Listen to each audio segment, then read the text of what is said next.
I'm Igor Kayfetz, and this is the List Building Lifestyle, a podcast for those who want to build a large profitable email list and make six figures from anywhere in the world. If you would like to get rich by building a large email list while helping people, this podcast is for you. I also invite you to attend a free web class I'm conducting this week to find out how I built a list of 4,331,656 email subscribers at a profit. Secure your free seat at igor.cx. Attend this free workshop to discover an easy way to get 50 to 500 new email leads per day on complete autopilot without losing tons of money. Just go to igor.cx to attend this free web class. And now, once again, it's time to claim your list building lifestyle.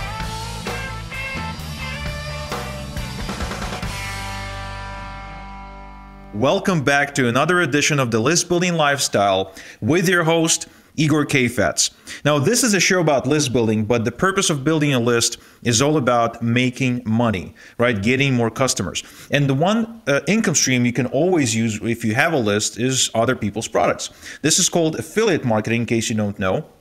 And one of the most fun aspects of running a podcast is that I get to interview some of the world's top super affiliates.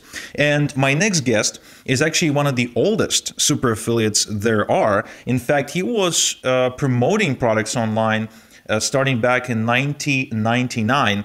And in spite of this industry having, this reputation of lots of people lying about their earnings and lots of people posting screenshots of their bank accounts and photos of their so-called Ferraris that they own, and photos of luxury yachts that they don't own, either they rent them or it's just someone else's yacht that they just took a picture of on their sales pages. My next guest actually owns $1 million yacht and owns 2 Ferraris and a McLaren, which makes him an actual super affiliate who's living the super affiliate lifestyle.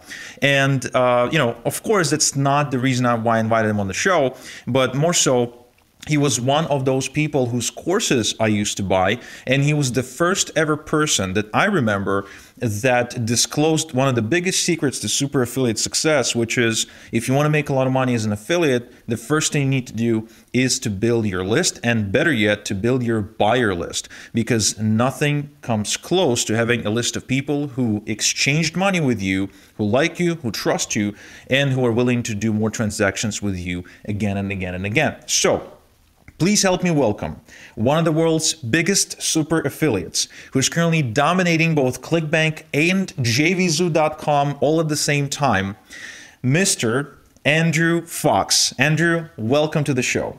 Hey, my man Igor. First, thank you so much for inviting me on the show and that wonderful introduction. It's great to be here. My pleasure. Trust me, I've been actually, it's no secret. I'll disclose this. I've been chasing you to get you on the show. It's next to impossible. I mean, with all the things you got going on, not to say that you don't have a great lifestyle, but with all the projects you launched this year alone, with all the events you've hosted, I know you're hosting events on your yacht, actually. I think you're the only person who does that. I mean, I've seen all kinds of events. I know that, some people even hosted some private workshops on private planes, but I think you're the only internet marketer in the world who's conducting seminars and workshops on a boat. So that puts you in a unique category, and truly remarkable life you've built for yourself. And so this interview is going to be all about helping the list builders, which is the way we address the audience over here, to better understand how to become a super affiliate, how to become a person who gets paid to promote other people's products, who gets paid a lot of money to do that, and who gets paid a lot of money to do that from anywhere in the world. So I guess to get us off on the right foot, before we go into strategies and talking about your supercars that you owned, which is I'm personally curious about what it's like to own like a Ferrari and a McLaren. Why don't you bring us up to speed about when and how did you get into internet marketing, as well as what are some of the most embarrassing mistakes that you made getting started? Well, I got involved in internet marketing, Igor. I mean, this is crazy. It was around 1999, the year 2000. And, it was one of those things where, I was, let's get the age, roughly around 18 years old. And I was a very aspiring entrepreneur, but I was broke. I was working in a car wash for like $5 an hour. And, after paying living expenses while still living with my parents, I really did not have much money, but I had a dream and I was relentless. So I found a guy online called Corey Rudel. And he was a great guy. And Corey was one of the first pioneers of internet marketing. This is before internet marketing existed. It was like, guys, here's how to run an affiliate program, and here's how to manage an email list, and here's how to write a sales letter. And to give you an idea, Igor, I actually, for my Christmas present, why everyone gets, like, I don't know, what do they get, like bikes or something, or Amazon gift cards or something? Now, I asked for these London seminar tapes of an event that Corey did. They were like £97. And I said to my mum and dad, I want those for Christmas. And they said, you want marketing tapes? And I went, oh, yeah, absolutely. So on Christmas Day, everyone's sitting there eating turkey. And I'm like sneaking off into the lounge to watch these videotapes. And I just watch it and I get it. I understand. And I'm like, holy crap, man, I'm going to be rich. And I just understood it. It just clicked. And since then, obviously, we've had many projects. It's been a lot of fun. Wow, incredible. And it's interesting you bring up Corey Rudel. So first off, guys, if you don't know, Corey Rudel was one of the biggest influencers for some of today's most notorious internet marketers. And unfortunately, he's no longer with us. He passed away a while back. But a lot of many of the guests that I brought on the show, and many of the people I consider mentors, always bring up Corey and his courses. So there's definitely a commonality there that I'm spotting as far as, why and how people become successful. So you're saying that even back in the day, back in the year 2000, people were already building lists. Yeah, email was, it was the next logical step, because obviously the communication before would be done by, postal mail, offline leaflets, things like that there. And it made sense, Igor, that, well, rather than having to post mail out, and it could be expensive, costs add up, I can effectively email someone for, I wouldn't say for free, but nearly for free, just pay an autoresponder for a subscription, and I can reach people like that. So it was really the next logical step.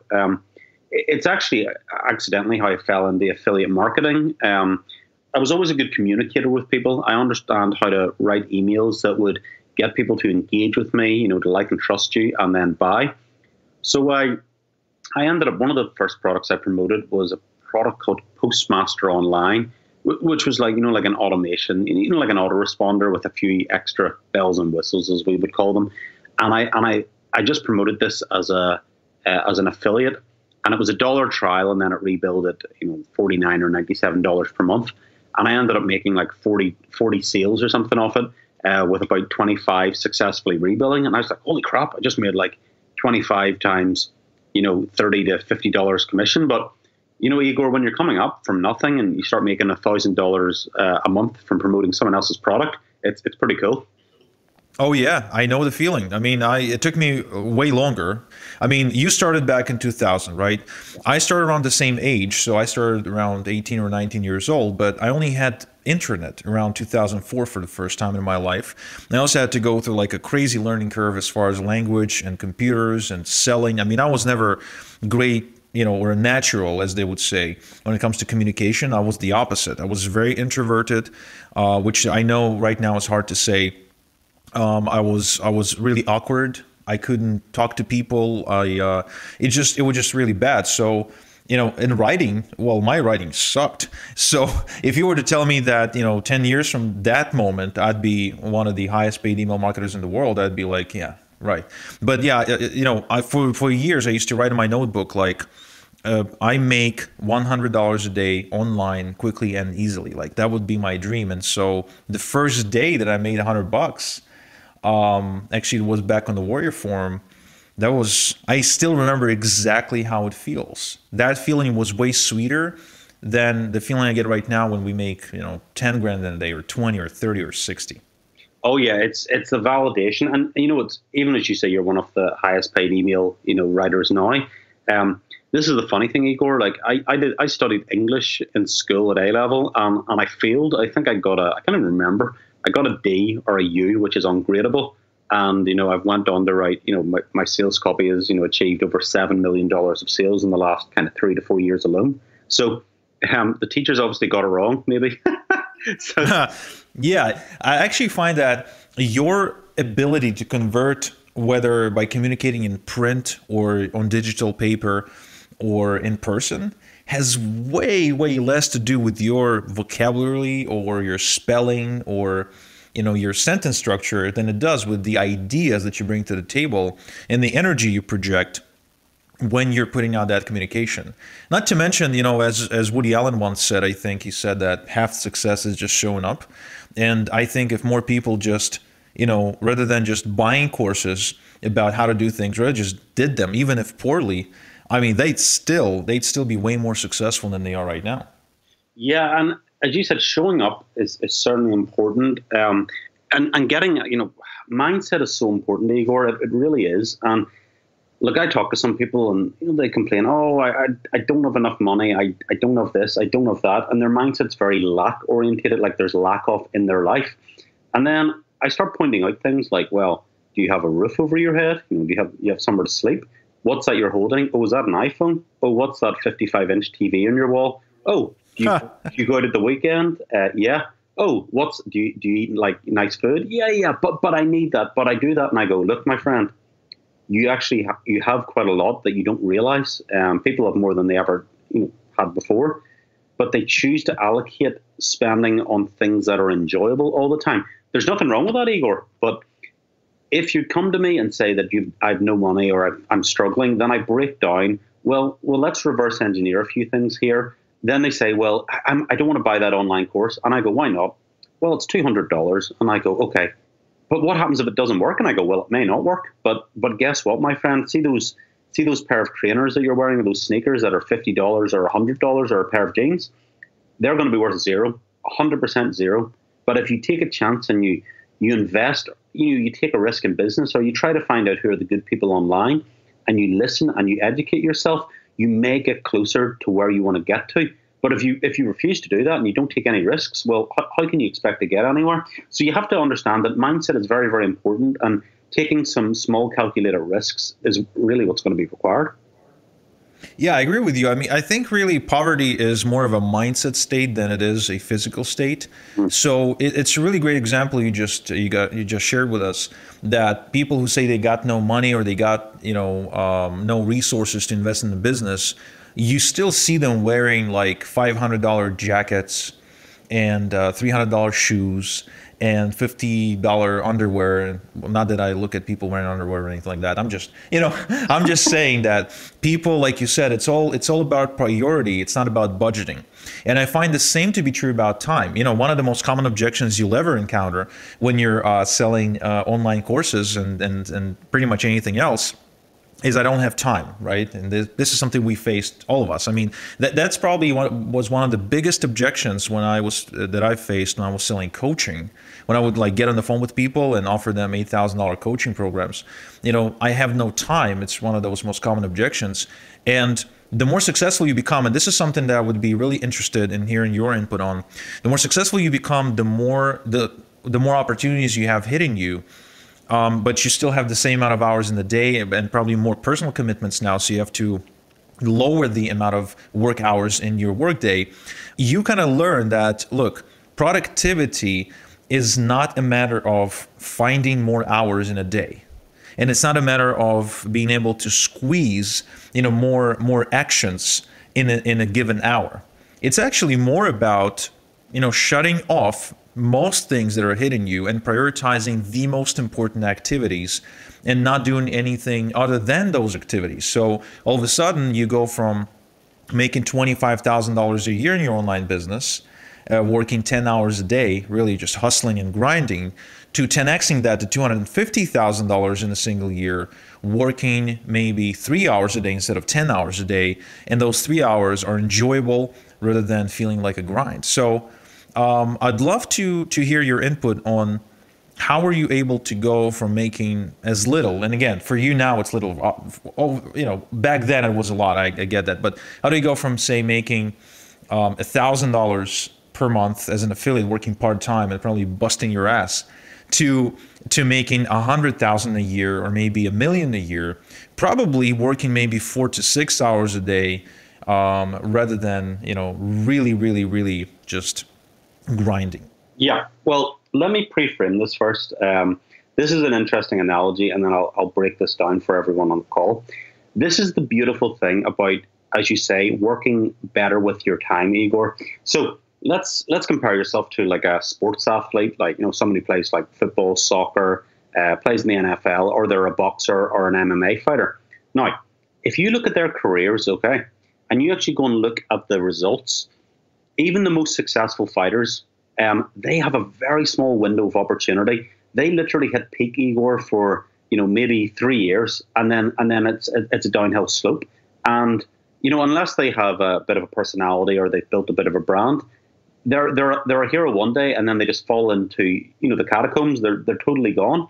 And that's why I think last time I looked, over 90% of soccer players over here in the UK actually end up going bankrupt because they've got such an extraordinary lifestyle. And then when the money dries up, they're gone. The great thing about businesses, okay, is you can be like 20, 30, 40, 50, or even 60, but you can get smarter with age. It's not a physical thing, it's a mental thing. And that's very, very important. So now that I've given that analogy, I'm going to go into, the difference of making, say, $500 to $1,000 a month to $10,000 or $50, or breaking those $100,000 months. If you think about it, okay, it is logical. If, say, you have 1,000 people on your list, like 1,000 people, and they've bought something, well, if you have, you're writing an email to these people. So, in theory, if you had 1,000 people on your list, if you had 10,000 people on your list, i.e., 10 times, would you make 10 times your money? Well, it never works exactly like that, Igor, okay? I've never seen a direct correlation. But if you had maybe 10 times the people on your list, could you make 3 to 4 times your money? Yeah, absolutely, you can. And what's interesting is it takes you the same amount of effort to write that email. Once you learn how to write a good email and a good converting email series, it takes the same amount of effort to send to 10,000 people as it does to 1,000 people. That's leverage. So what you've got to figure out is, how am I going to drive more people to my list so I can leverage myself better? And obviously, touching back on what you do, Igor, you're one of the biggest guys who does solo ads. It makes sense then for, say, people who are doing affiliate marketing and they're building a list by purchasing your solo ads. Well, it would make sense for them to promote affiliate offers, okay? Get that money, and then instead of going and spending it on their lifestyle, okay, like going and buying a car or buying a hotel or something, why not reinvest back into their business, grow that list quicker, and then leverage themselves to get bigger paydays and keep reinvesting and keep reinvesting. And that's the difference, choosing to reinvest in your business when it's successful versus going and spending on lifestyle stuff initially. Give yourself a reward. Go, if you need to, go and stay in a hotel for a night, or go and buy yourself like a one-off item, or something to kind of reward yourself. But then get back to it and reward yourself by reinvesting into your business. Yeah, absolutely. I think people are so adept to the idea that they can buy stuff on debt that they take it way too far. For example, one of my really successful clients that used to be successful, and then he stepped away from internet marketing. The moment he started growing, I'm not going to mention his name. So the moment he started growing, in the first, I think, 6 months or so, he grossed, I want to say $80,000 or $90,000. And I think profit from that was about 30%. And the one of the first things he done was he traded his a really old BMW 7 Series for a Maserati. Now, obviously, he did it on debt, and he said he got a really great deal from the guy, whatever. But at that point, I was already making over $1 million a year, and I was still driving a shitty car. Because I come from a world of poverty, like not just North American lack, where it's like you live next to somebody who lives in $1 million home and you're living in a $200,000 home. No, I'm talking ghetto poverty, where people stab each other to steal the money to get food for family, where there's drugs on the streets, where mothers don't let their children get out of the house after 7 p.m. That kind of world. And I've seen Lek, and I've been throughout my whole life, I've been reminded of what that feels like. So, my philosophy was never about, okay, let's accumulate more debt and then find a way to pay it off. My mindset was, let's make so much money that as my best buddy Dennis says, so you can buy a Ferrari and it feels like you're buying a Camry. That's really the idea that I always wanted to achieve. Now, speaking of Ferraris, let's talk about something really interesting. This is purely for me. You know how do you like Top Gear? I love Top Gear, yeah. Yeah, huge Top Gear buff over here. So, you know how they invite celebrities on the show and they start asking them, so what was your first car? What was your second car? So we're not going to go into it extensively, but I'd love for you to chat about what it's like to own a Ferrari. Why Ferrari specifically over other supercars? Why not, say, a Lambo, right? Like most young internet marketers do. And what made you eventually trade it for a McLaren? And again, what's the experience like of owning a luxury or a supercar, because I'm seeing a lot of it over here where I live, and it's like seems like most people just kind of put those cars in the garage and never drive them. Sure. Okay. Well, I've always been I've been a petrol head since I was like super young. I've always been passionate about cars, and when I was 14 years old, one of my kind of more distant relatives, I found out that he had a Ferrari 355 and actually a Porsche 911. I was like, holy moly! I gotta see this. I gotta go. Please take me. So I'm very relentless when I want something. So my parents eventually ended up arranging a trip to my relative's Ferrari. So he took me out when I was like 14 years old, and I was memorized. I was like, oh, the noise, the acceleration, the rawness. It was just like, this is amazing. Yo, it's Igor. If you're loving the content, hop on over to listbuildinglifestyleshow.com for more free training and a free transcript of this episode. Oh, and I'd really appreciate if you logged into iTunes and rated the show. It really helps. Thanks. And I wanted that car, Igor, more than anything, probably more than anything, anyone. I had to get the Ferrari. Now, I was about 14 years old at the time. So when I was in school, I used to have pictures of it, in your lever arch folders, and you'd cut out pictures out of magazines, and then you would like sellotape them onto your, into your folders and stuff. Look at them. So it was just obsession. And I wanted that car so bad. So what happened, was I was, when I was 26 years old, I believe, I was, I signed a contract on this home. It was a luxurious, like super beachfront sort of house right on the beach. It was like my dream home. And I really want this Ferrari as well. But I knew traditionally, before I get the stupid stuff, let's call the stupid stuff, like the Ferrari, cars, because they depreciate and stuff, typically, I thought, let's buy the sensible thing first. This was the hardest thing ever, Igor. When you're saving up, and you have the money in the bank, like you actually have the physical cash to go and write a check. At the time, the car was around $65,000 maybe. When you have that physical cash to go buy that car, and you've wanted that all your life, and not to buy it, that takes a lot of self-restraint, because I obviously needed it, to fund the payment towards my house. So I just ignored it, and I just kept saving towards my house. And we completed on the house, and 2 months later, I actually bought the Ferrari 355, and then I went a little crazy. And another 2 months later, I bought a second Ferrari. So I owned both the Ferrari 355 and the 360 at the same time. And I think I was 27 years old, something around that, maybe 26. And it was amazing. And even back then, I didn't really even realize the craziness of it. Like, what do the neighbors think of this young kid kind of just coming into this, quite nice neighborhood?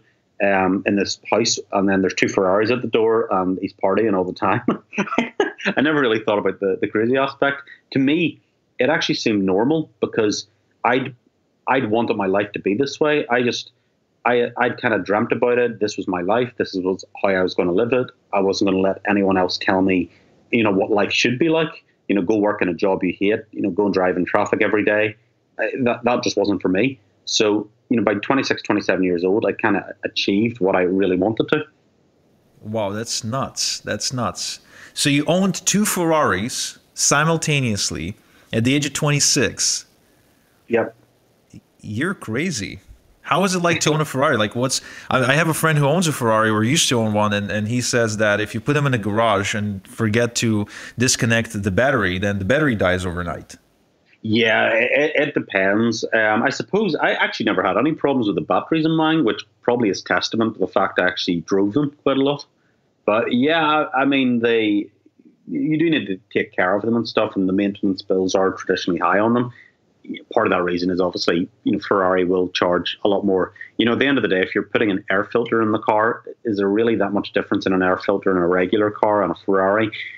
I don't think so, but the price is 5 times higher. That's just the way it is. Well, yeah, it's not only just with a Ferrari. So I drive an S-Class, and it's not a brand new S-Class. I'm one of these guys who ain't willing to pay the depreciation. So but still, it's a pretty good car with leather, with massage seats and all that jazz, right? Yeah, they're all. And so I took it to the mechanic, and I'm like, so my wipers suck. Like, they go one way, they clean up the windshield, but then they go the other way, and it sort of smears dirt all over. And I say, I want to change them. You know what it costs? It costs $95 to change the wipers on an S-Class. And again, just like you said, are those really any different?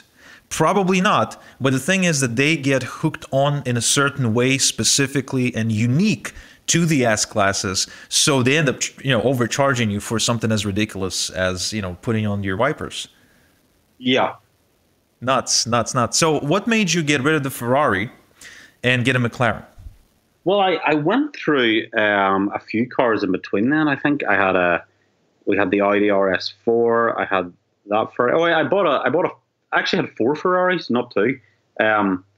I ended up buying another Ferrari 355 convertible. So I had the drop top version and I had a coupe. So I owned them both at the same time. And then I bought a Ferrari F430.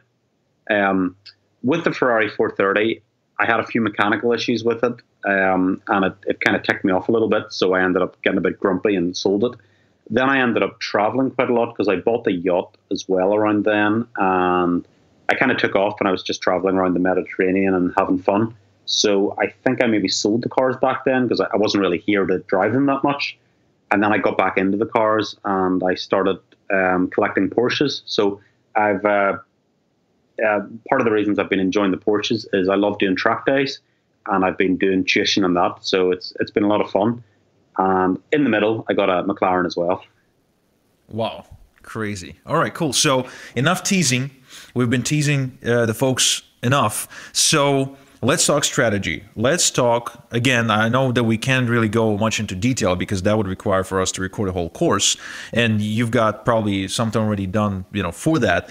But let's go into the strategy of what do you think made you a super affiliate? What kind of, maybe success principles that you followed over the years that are guaranteed to work for people who implement them?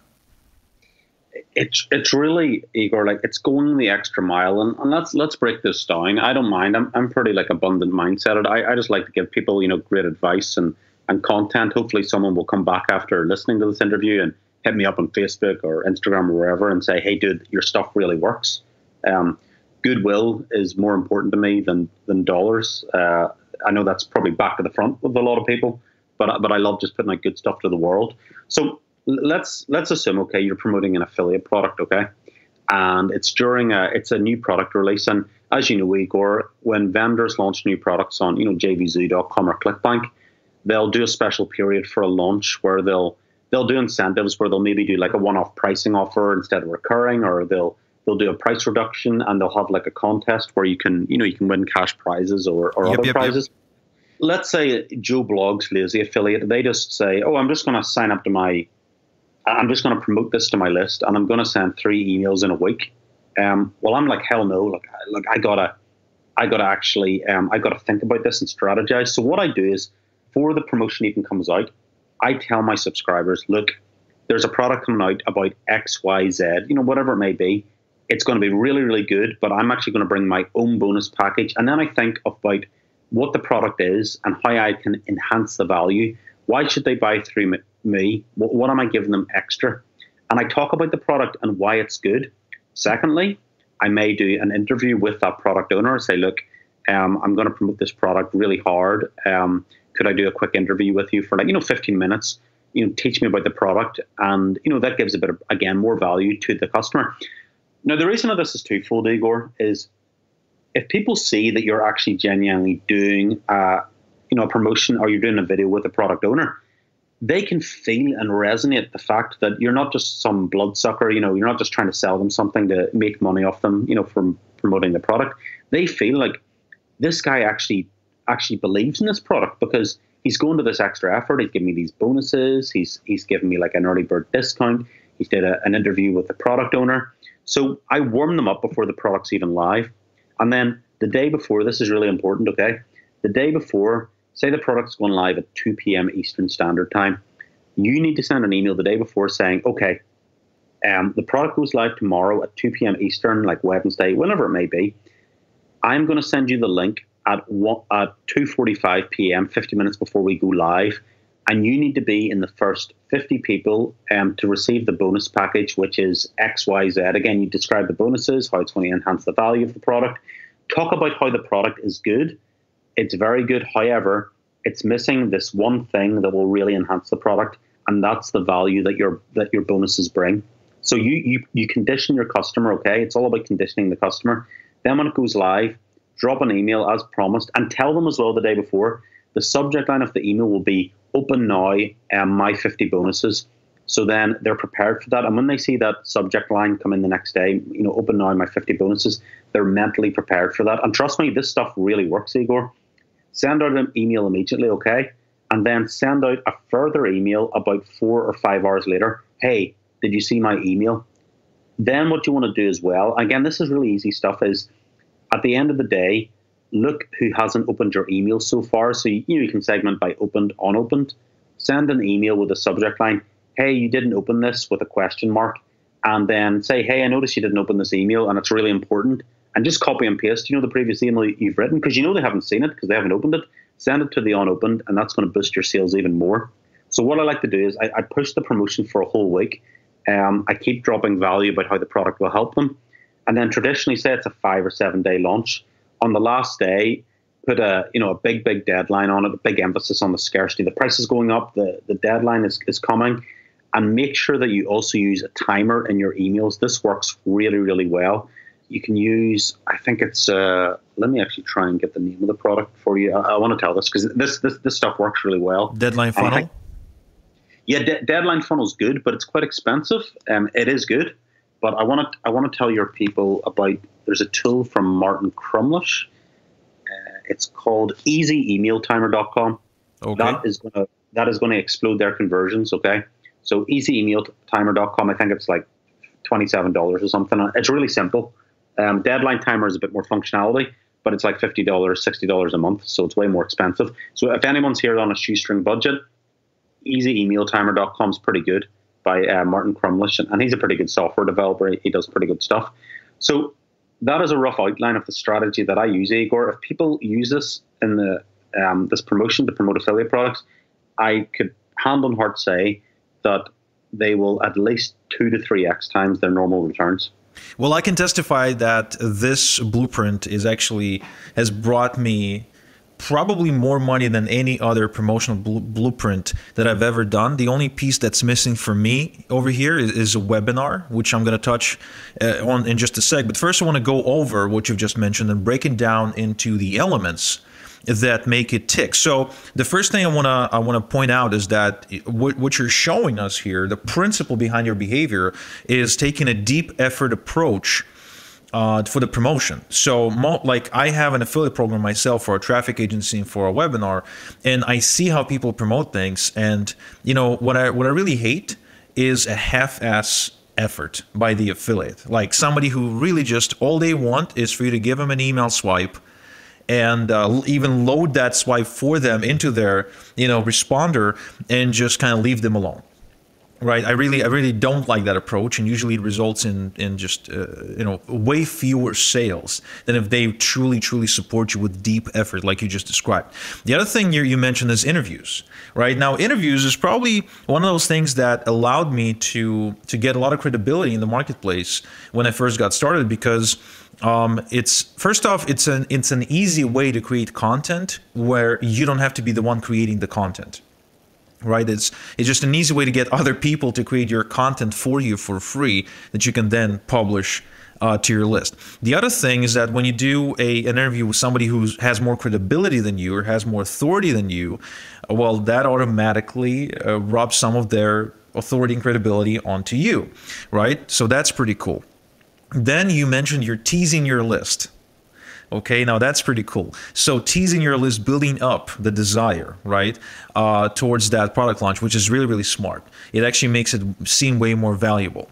The other thing you mentioned was that you always offer a bonus, giving your list a reason to buy from your link and not someone else's, because it's so easy for them to go and buy from someone else's. Gives them a better reason to buy. And by the way, guys, if you think that people will just buy from you because they like you, that's wrong. Trust me. They will go and they will buy from whoever gives them the best bonus all the time. That's why your bonuses have to be really good. The other thing you mentioned was sending to unopens, which is still a very underrated strategy. I'm not even sure why, but so few people that I know use that. Probably a lot of it has to do with people being afraid of being annoying, right? To email their list too often. And you said you're mailing to unopens and like 4 hours later. Yeah, I would probably wait, if I say mailed at 2 p.m. Eastern time, I would probably wait till maybe 9 or 10 p.m. Eastern time, or I would program it for the next morning. Hey, you didn't open this email. Yeah, makes sense, make perfect sense. So by the way, guys, if you think that sending to unopens will increase your unsubscribe rates or spam complaints, something like that, trust me, it's not true. Most of the time what it's going to do is going to get you in like at least half of the amount of opens you got on the first email, and you will not get as many spam complaints and unsubscribes as you think you will, because these people will just be grateful for you to kind of remind them about things, because we all get busy. Now, the other thing you mentioned was you're using scarcity. Right, you're using scarcity, and that's really important. Nothing drives sales better than scarcity. And we had a whole episode about that actually with the founder of Deadline Funnel that I recommend you check out at listbuildinglifestyleshow.com. And last but not least, you said you're promoting for a whole week. So rather than just mailing it out once and expecting for people to first pay attention and B, want to buy it, and C, actually commit to buying it, and D, actually buying it, you're not assuming that's going to happen on the one email or the two emails that you send out. You send out for the whole week. And correct me if I'm wrong, but probably on the last day, you're really driving it home with like more emails just to press on that scarcity vibe. Oh yeah, the last day, Igor, minimum of 3 emails. Wow, nice. Yeah, so my strategy is I mail out 9 times on the last day. Yeah, I'm really aggressive. So, and trust me, you'd think that if you do that, you'd get spam complaints and unsubscribes. The last day when I do that, I actually get fewer unsubscribes. More than that, it's the last 2 emails that I send out that get the most clicks, which is crazy. Like, people just have a tendency to stall right until the very last second, don't they? I mean, yeah, it's just like nature. Yeah. Like here's an example. Let me explain how even in real life it works. Okay, so say I'm on I've went on Amazon and I visited and I've looked up something like, let's say there was a car book, or I looked at like what do you call it, the Amazon Echo, and I think, yeah, I'll have a look at that. So it says it's £90, but it's down to £55 during Black Friday week. Okay, and so I don't buy initially, okay, because I'm busy or I'm out about or I'm on my phone or something, whatever. And then I start getting retargeted on Facebook, and it says, oh, Amazon Alexa, come and join us, blah, blah, blah, blah. But then it gets to Sunday and they say, Black Friday sale ends tonight. It ends tonight. Don't miss out on your Black Friday. Don't miss out on your Echo. Save tonight, $89.99 down to $54.99. Now, Igor, when it comes down to the last 3 hours, and I know that that's going to go up from £55 to £90, and I've got a few emails about it, am I going to buy it? You're damn right I'm going to buy it. But you see, as human beings, we procrastinate. We wait to the last minute. It's the same as going to marketing events and offline events. They all fill up at the last moment. It's just people love to procrastinate. It's human nature. But it's our job as marketers to keep reminding them of the product and service, because guess what? If you don't do it, my friend, somebody else will. Nice. I love it. I love it. I really enjoy unapologetic, aggressive marketing, because I truly believe that if you are a marketer and you believe in the solutions you're promoting, it is your ethical responsibility to do your absolute best job to promote it and convince other people to buy it. And let me jump in here. The richest man in the world at the moment is Jeff Bezos, and in the year 2000, he was pioneering stuff like, based on the product that you bought, here are some similar recommendations. Like an artificial intelligence. Do that. He was knowing that a buyer is a buyer. Look at me in supercars. I didn't just buy a Ferrari, I bought a Ferrari, I bought a Porsche, I bought a McLaren. Buyers are buyers within their field, okay? You don't just stick to one brand. It's not like, even Frank Kern always says, dude, someone isn't going to just buy my stuff and then he's not going to buy anyone else. He's going to consume marketing content, because buyers are buyers. And you need to explain that they'll buy again and again. Yeah. Agree with you completely. And, I've been utilizing this concept more so this year than the previous years, because as I've been sharing with you before the call, I spent a long time automating my business so it doesn't, run my life, and so I can, just enjoy my life without the business running it. But yeah, buyers are totally buyers by the mindset. It's not the demographic like most people think. It's actually a state of mind.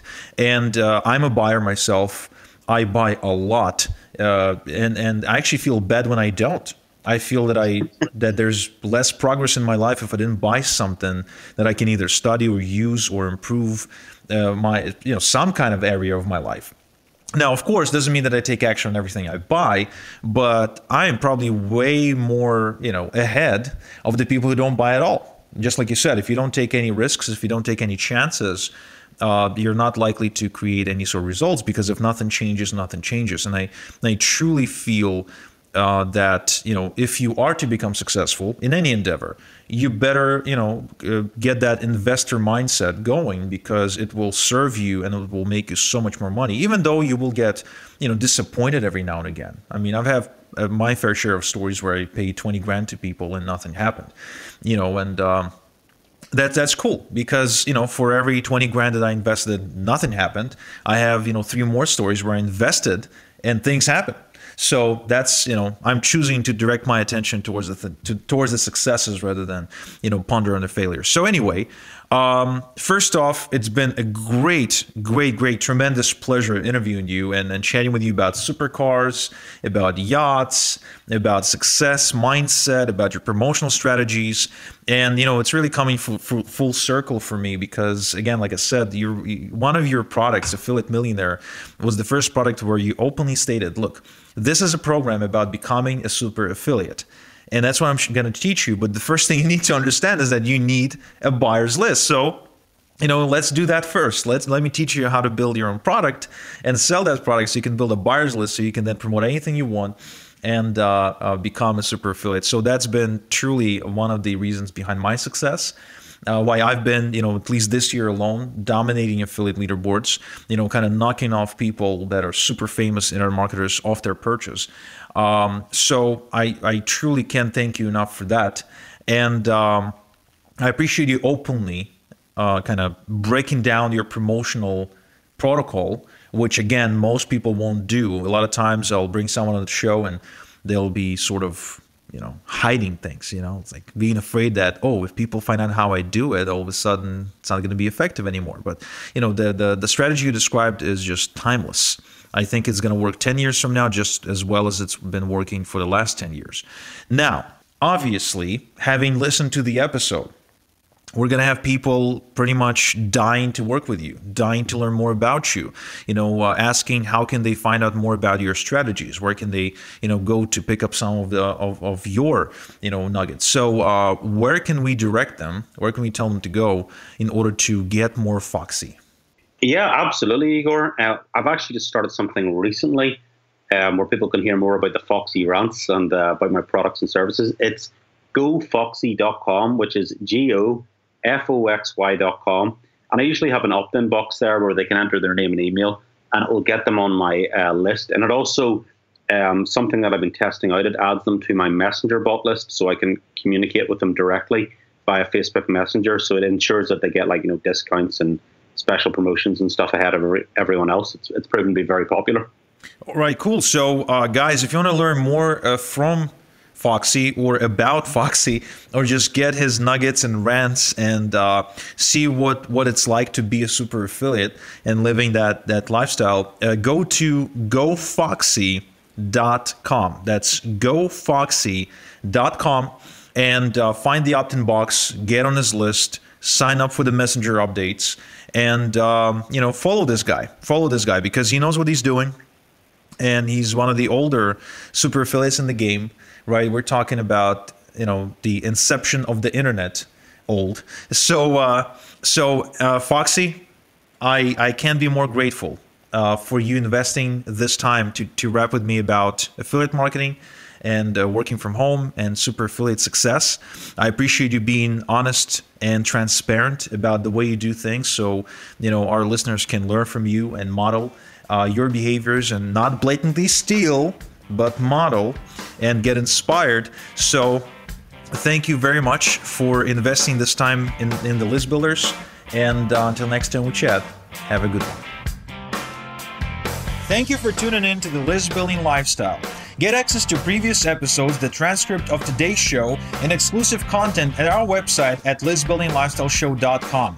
Also, don't forget to claim your free seat at the traffic workshop I'm conducting this week, where I'm showing how I built a list of 4,331,656 email subscribers without losing money, and how my clients are putting anywhere from 50 to 500 new leads per day on their list at a profit without any list building experience. Just go to igor.cx to claim your free seat now.